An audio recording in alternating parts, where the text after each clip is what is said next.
Hey, I'm John Cannell, and today on Preppy Kitchen, we're making a perfectly crisp, buttery pie crust. So let's get started. You can make this pie crust in a food processor or a big bowl by hand. I'll show you both ways. In either case, you're gonna add 1.5 cups of all-purpose flour to get started. That's 180 grams.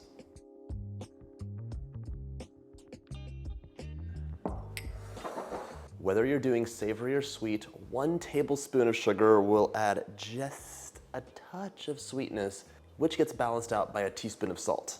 This is truly an all-purpose pie dough. You could use it for quiches, pies, galettes, and you can alter the recipe. So sometimes for a sweeter pie crust, I'll add in an extra tablespoon or 2 of sugar. If it's fall and I'm using apples, I might add a teaspoon of cinnamon or a little bit of pumpkin pie spice. My scale is done, so I'm setting that aside and grabbing my food processor. If you're doing this by hand, just give it a whisk right now. If you're using a food processor, give it a few pulses. Just a few pulses to get it worked together. In this video, I'm gonna show you how to make the pie dough, but also how to blind bake your pie crust. It is the most important step you can do for all kinds of pies with no bake fillings. Creamy chocolate mousse filling or a wonderful lemon curd, but the crust is gonna be buttery, crisp, and perfectly baked. Pop the top off. This recipe calls for 1 cup or 2 sticks of unsalted cold butter, but I'm gonna give this all a chop right now, even though I'm only gonna use half of it. Just cube it into smaller pieces. 1 stick. If you're making your pie crust by hand, you can control having like big, beautiful almond-sized pieces of butter and tiny little flecks of it. That gives you that flaky, beautiful texture. A food processor is so much more convenient and less messy, but the risk is that you pulse the butter too much and it's all tiny little pieces and you lose that lovely buttery flakiness. We're hedging our bets here by going half and half. So we're adding half of the flour and half of the butter to start, and then we're gonna continue on just so we can have some bigger pieces of butter guaranteed. I'm putting my remaining stick of cubed butter back in the fridge. The other half cup of butter goes into my food processor. I'm gonna process it for about 30 seconds or until it's nice and crumbly.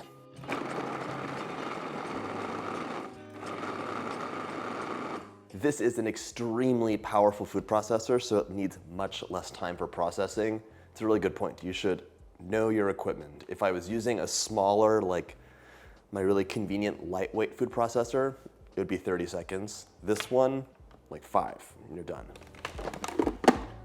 Never put your hand in here, but you can see I have a nice crumbly mixture with little pieces of butter throughout. Now that the mixture is nice and crumbly, I can add the remaining 1.5 cups or 180 grams of flour. Pie crusts really are the co-star of any pie. Pumpkin pie, apple pie, whatever. It's gonna be disappointing if you don't have a crisp, buttery crust. So this is more work than a store-bought crust. I totally get it, but it is so worth it. You just cannot get the same taste and texture from store-bought. Now grab the remaining half cup of butter and crumble that right in. And by the way, if you like my videos, go ahead and hit that subscribe button. There's 2 new recipes every week. Today I'm using all butter. However, you do have choices. My grandmother would do a 50-50 situation with vegetable shortening and butter. The shortening will give you a more tender, flaky crust, but you lose some of the buttery taste. I won't talk about partially hydrogenated fats in this video. You could also use some cream cheese as well. That gives you a bit of a tangy taste and also a tender texture, but it's up to you. You can experiment and make different versions. Back onto my processor, and if you were doing this by hand, by the way, you can go half and half, or you could add all the flour in and then all the butter in and work it, but just be mindful that you have some of those larger, almost almond-sized pieces of butter along with all the small crumbly bits. I'm just gonna pulse this 2 times to get it started because we're gonna continue pulsing as we add our ice water in. You can see I still have some big pieces left over, but I just gave it a start. Now it's time to measure out 4 tablespoons or a 1/4 cup of ice water.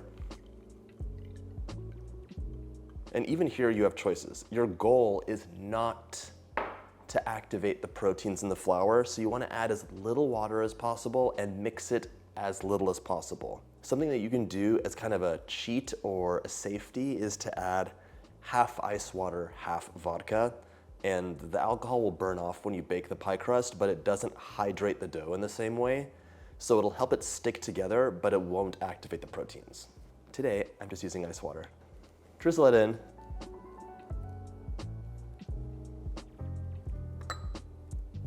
And let's pulse a few times.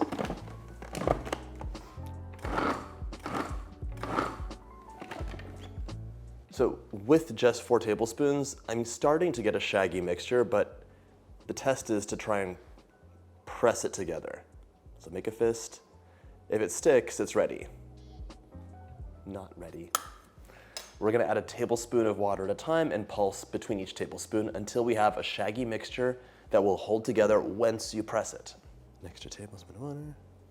I'm gonna add 2 tablespoons because I can tell this is a ways off.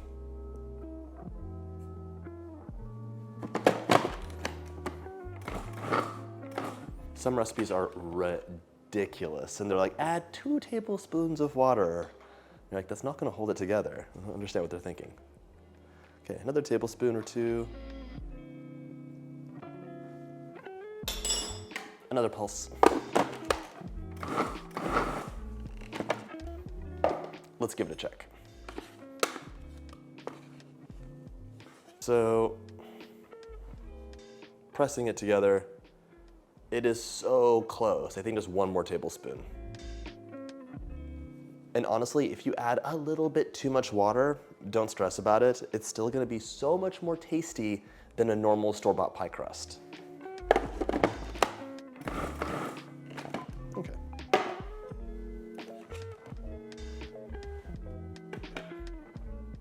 I think we can work with that. Today I added 9 tablespoons, but you might add more if it's a very dry day and maybe you accidentally added a little bit more flour. Or you might add less if you're making this on a really humid day and you added just the right amount of flour or even a little bit less. Okay, so you never put your hand in a food processor, but if you are making this by hand, I want to show you a shortcut. So this is a really shaggy mixture right now, and you want to have pieces of butter that are a little bit flatter. That's how you get those flaky layers. And you want this to come together, but you don't want to knead it and overwork the dough so it gets tough. So use your flat palm and just press like that. Give it a little mix. And then this press. I would do that maybe 2, 3, even 4 times, just so it kind of comes together. I'm flattening the butter, and I'm getting some of the work started without being on the counter where things can get kind of messy and stick. In either case, you're gonna end up dumping this onto your clean counter. Making the pie dough itself is actually so fast and easy, and if you ever have a few spare moments in the kitchen and you like planning things out, I would make a batch or 2 of this. You just keep it in your freezer. Wrap it up well, and this lasts for up to 3 months, so you could make pies, galettes, and quiches with almost no notice. Like, it thaws pretty quickly. You know, sometimes if I'm being ambitious, I'll actually roll the pie crust out, shape it, freeze it in a pie dish, and I'll just have frozen pie dishes with the crust in my freezer ready to fill. Such a time saver. All right, I worked this together just a little bit. Grab all those scraps, press them together. And right now, we have to do 2 things. The butter needs time to cool down again so it hardens up. If you put room temperature pie dough in the oven, it just melts into a sad pool, and that makes everyone unhappy. And I also want the flour to finish hydrating. So the water will migrate, the flour will hydrate, and it'll help it stick together. And finally, if you did activate some of the proteins in the flour, which is bound to happen, they'll have a chance to relax, so it's more easy to roll them out and it won't shrink once you bake it.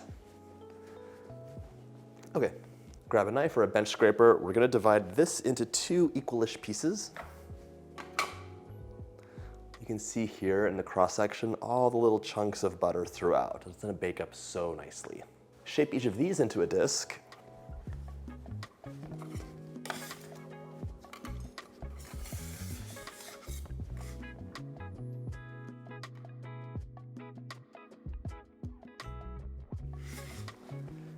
Wrap each of the discs in plastic, or you could use waxed cloth if preferred. Give it a press once wrapped, and this goes into your fridge for at least 1 hour or up to 2 days. Usually if it's gonna be longer than like a day and a half, I'll just freeze them because if this is in the fridge too long, it begins to oxidize.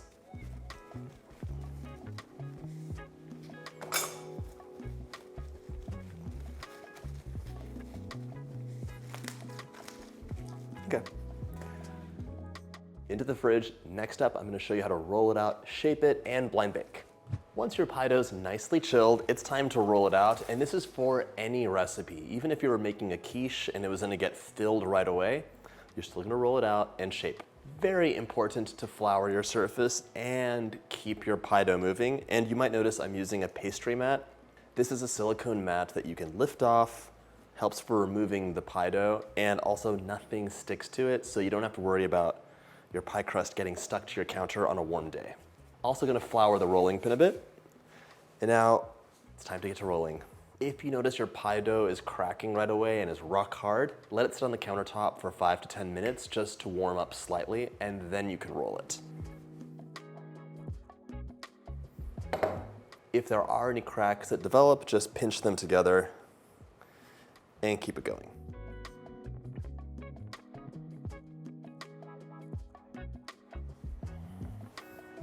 We want to roll this out into about a 14-inch circle. When I roll pie dough out, I love using a long, straight French rolling pin like this. It's much easier for me to roll and not worry about the edge of the rolling pin coming into contact and adding a groove. If things start to stick, carefully lift up and add a bit more flour.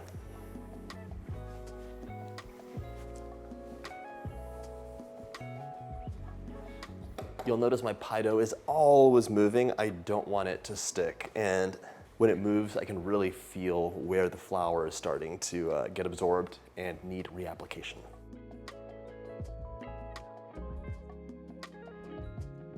Okay, almost there. Don't worry if this isn't a perfect circle, it's guaranteed to never be. We're gonna fix everything when we pop this into the pie pan.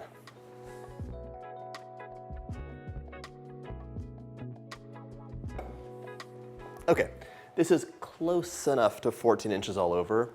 Right now, you can fold your pie dough into quarters and lift it up, or you can pop it onto your rolling pin, especially easy if you're using a pastry mat. Grab a 9-inch pie pan, and my recommendation is to always use a metal pie pan. They just transfer heat better, and you're gonna end up with a crisper pie crust. Roll the pie dough out onto the tin. Try and have it centered up as much as possible. And now you might be tempted to press down, but it's actually better to push it in from the edge. I don't want to stretch the pie dough out because I don't want it to shrink. So let's just do a little nice and gentle press. If you have any areas that are really kind of far off the edge, you can do a bit of trimming. It's not super necessary though. Like here, I might just trim a little bit extra. Otherwise, you can just fold it in. So here we're gonna give added strength to the edge by folding the edge. Just like that. Forgot to mention some of my favorite additions to pie crusts, especially if they're savory. Like if I was making a quiche, I would love the zest of a lemon mixed in right at the very beginning with the flour. You could also add some fresh or dried herbs like thyme. And then I mentioned it, but for sweeter pies, you could add spices that coordinate with the filling or complement it. Okay, I actually like the way this looks, but it's unacceptable. So we're going to crimp as desired. So many different fancy ways to do it. I'm gonna do the traditional thumb with thumb and index to guide. So we get that nice scalloped edge.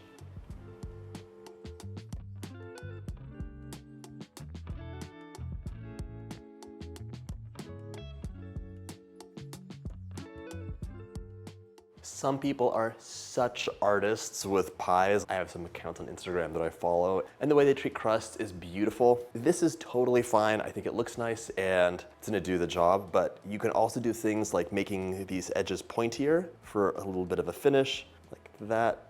Let's just do an added pinch. Or You can also fold them down to create some more depth, so go ahead and have fun.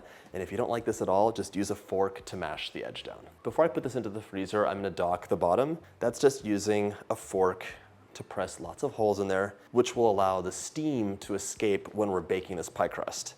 If you didn't do that, it puffs up into a giant bubble and is quite frustrating. So poke, poke, poke.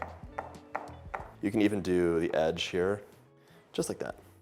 Our pie crust is now ready to pop into the freezer for 30 minutes, so it really firms up. You could make this days, weeks, or months ahead of time. If this is in the freezer for a long time, I just wrap it up in plastic so it doesn't absorb any of the freezer smells. The process of baking an empty pie crust is called blind baking. You're baking it so that we can add a filling in later that doesn't have to be baked, or a filling where we're gonna partially bake the pie crust and then continue finishing it with its filling in. If I was making an apple pie, a pumpkin pie, or a quiche, I would probably just bake this raw and it would all bake together. But if you're making a chocolate or banana cream pie, this will be fully baked, golden and crisp before it's filled up. Because we're blind baking it, this is gonna go into the freezer for 30 minutes, so it's nice and rock hard.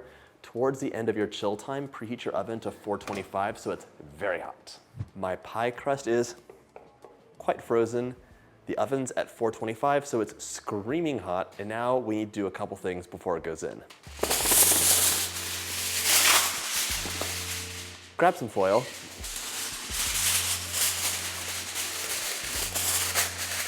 So I have heavy duty foil and I'm tripling it up.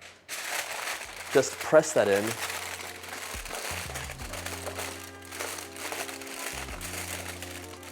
The bad thing that can happen here is you pop your pie crust into the oven and it slumps. It's like bleh, and you have like a puddle of pie crust. It's very vulnerable at the very beginning of the bake. So you want to protect it and support it, and a lot of foil, some beans, and this paper are going to do the trick. So just fold it into place.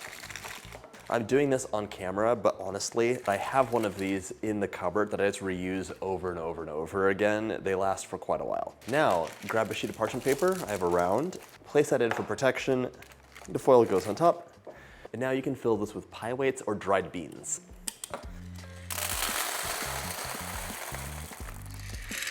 Yes, we docked it, but still, the steam would make this rise and bubble if there wasn't some weight holding it down. Ready to go into the oven, but sometimes the edge can burn in this process because the oven's hot and maybe your oven has hot spots. If you see that happening, you can tent the edge. This is a silicone tent, which just protects the edge of the pie crust from burning, so the center will continue to bake. If you don't have one of these, just double some foil up, wrap it around, and loosely fold it down. That's what tenting means whenever you see it in a recipe. This is ready to go into the oven, 425 for 20 minutes, and then we're gonna pull it out. It's not done baking yet. Out of the oven, and it looks almost perfect. It got tented for the last 5 minutes, just so it doesn't take on too much color, and you can see the foil is really what did the trick to hold this up. While this was in the oven, I mixed up a quick egg wash with an egg and a tablespoon of water. Don't forget to remove the paper. And now I'm gonna brush all over with the egg wash. It does a couple things. It'll give me a nice golden color. It'll give me some shine. And for pies that are gonna be filled, it gives you a little bit of protection from them getting soggy. So it kind of provides a bit of a moisture barrier. This is what you call par baking. So here, the edge of the crust where it's thickest has pretty much baked through, but the inside, which was protected, is mostly raw. You can use this in recipes like a pumpkin pie or a quiche, where it doesn't call for a baked crust, it just says fill it in raw. But you can add this step in for extra crisp, golden deliciousness. If you're wondering when I shouldn't blind bake or par bake a crust, the answer is whenever it is a store-bought crust, because those are not made of butter normally, and they would burn to a singe if you par baked them or if you blind baked them. This is going in the oven the last time to finish drying out and baking, so I'm going to redock the bottom just a little bit and create some fresh holes for steam to escape so it doesn't bubble up. My pie crust is ready to go back into the oven, 425 for about 10 minutes or until it is golden throughout and dried. If the center looks a little bit light, what you can do is tent the edge and continue baking. But it's really important to tent the edge, otherwise that will burn. In you go. After another 10 minutes in the oven, beautifully golden throughout, this is so ready to accept any kind of delicious filling, but be the most beautiful, flaky, crisp, golden pie crust you could ask for. And I have to show you, this is how you know your pie crust has been beautifully baked. And I did tent the edge of this pie crust because if I hadn't, it would have been a deep, deep golden color or even burnt while I was waiting for the center to bake completely. It also smells like magic. It's the most wonderful buttery pie crust smell you could ask for. I hope you get a chance to make this easy, delicious recipe. And if you like my videos, hit that subscribe button and check out my pie playlist.